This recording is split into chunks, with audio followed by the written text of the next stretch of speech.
Good morning to everybody. The weather here is clear. It did snow yesterday, and I have fallen victim to my 655th cold of the season like many of others have. So if I start coughing, I'll just have to start over. So anyway, over this past weekend, we saw that all eyes are on the Middle East and Iran as our military has conducted targeted strikes on high-value assets in Iran. As we all know, and the president was clear on this, the president has given the Iranian regime countless opportunities to stand down and negotiate, to ask them to stop killing their own people and, importantly, abandon their nuclear ambitions.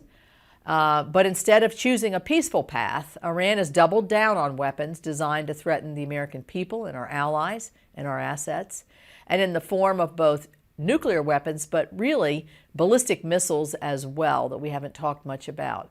I'm continuing to follow this operation very closely.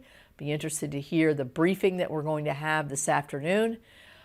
Sadly, my prayers are with the brave men and women who are in who are serving our country in uniform, and particularly the 6 service members and their families who have already paid the ultimate sacrifice.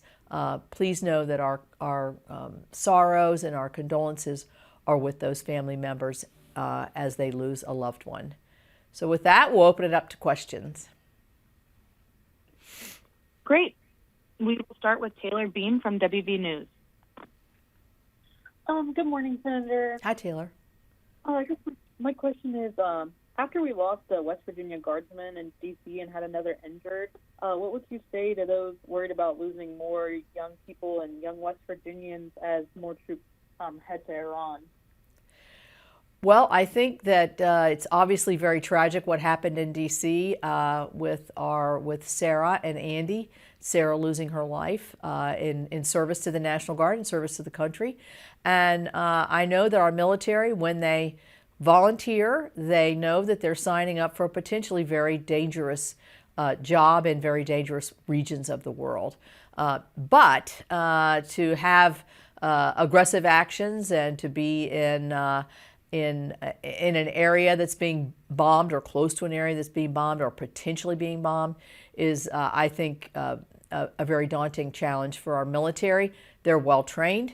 They're going to be protected to the utmost. That is certainly my priority and the president's priority. And I think that our military, because they are in service to our country, not just realize the risks, but are proud of the service that they do for our country. Hopefully we won't have any more casualties or any more deaths over there, but the president has said, as it goes on, it's likely that there will be some more, but I hope that that's not the case. Thank you. If WTRF is on the line, we're going to move to Zach Coleman next.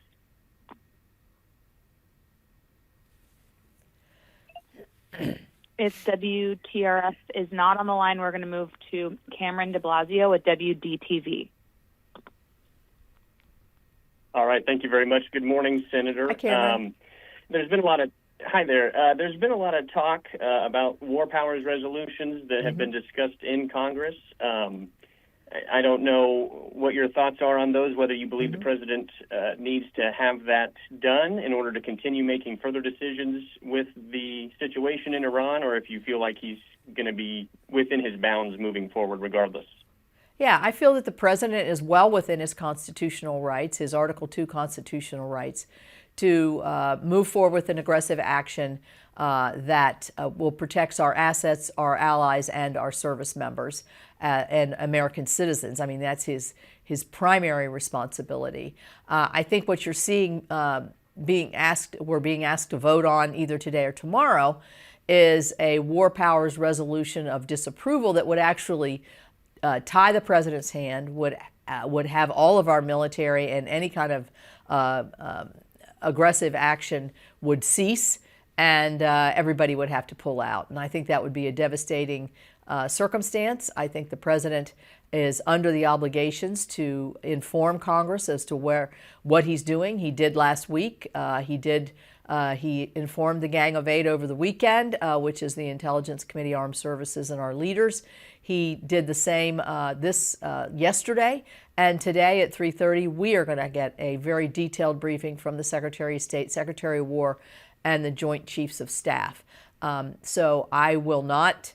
I think the president needs to have as many options on the table as he can in this situation. You see other countries joining in sporadically to help eliminate the Iranian threat. And remember, the Iranian regime powers the Houthis, Hamas, Hezbollah, all of the terrorist groups that have been wreaking havoc on the region for years. Okay, thank you. Our next question is from Anthony Kahn with WCHS. Senator, good morning. Mm-hmm. My question is, currently Congress has not declared this war. Do you support the declaration of this being a war, and if so, how long do you support this taking place? Well, I don't believe that this has been characterized as a war, at least not by me and many members of the administration. I think what has happened here is the president gave the Iranians more than enough time to come to the table, to seek diplomacy. Even as late as last Tuesday, the president at the State of the Union said diplomacy is the preferred route, and I believe that was the direction that we were going. But as you see over the weekend, the buildup of nuclear arms, the buildup of the ballistic missiles, the absolute stalling by the Iranian diplomats, I think the president felt like this was the best time to eliminate that threat. And so I don't think a declaration of war is what's needed here. We haven't declared war. The Congress has not declared war since World War II. And I don't expect that we'll do that in this case.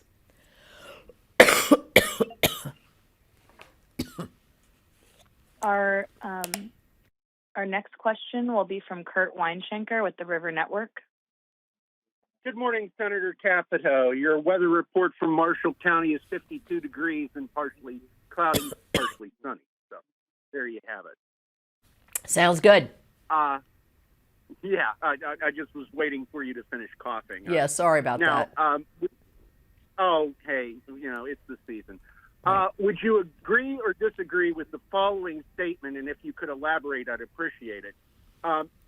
Concerning Iran, this is a punitive expedition against a deserving bad faith actor behaving badly. Do you agree or disagree with that? And could you elaborate a little, please? Well, I'm not sure who's made that statement. I would say that the Iranian regime under the Ayatollahs has been terrorizing Americans and killed Americans over the last 40 years. I mean, I remember the American hostages in the late 70s and 80s. I remember our Marine barracks being bombed in Lebanon by the proxy Hezbollah fighters that are Iranian funded. I remember the Hamas attacks on Israel in October the 7th, several years ago, that killed many innocent Israelis, again, fueled by the Iranian regime. And so I think that they have shown themselves to be destructive. They are chanting consistently death to America. And I think we have to take this threat seriously, and I think that's what the president has done.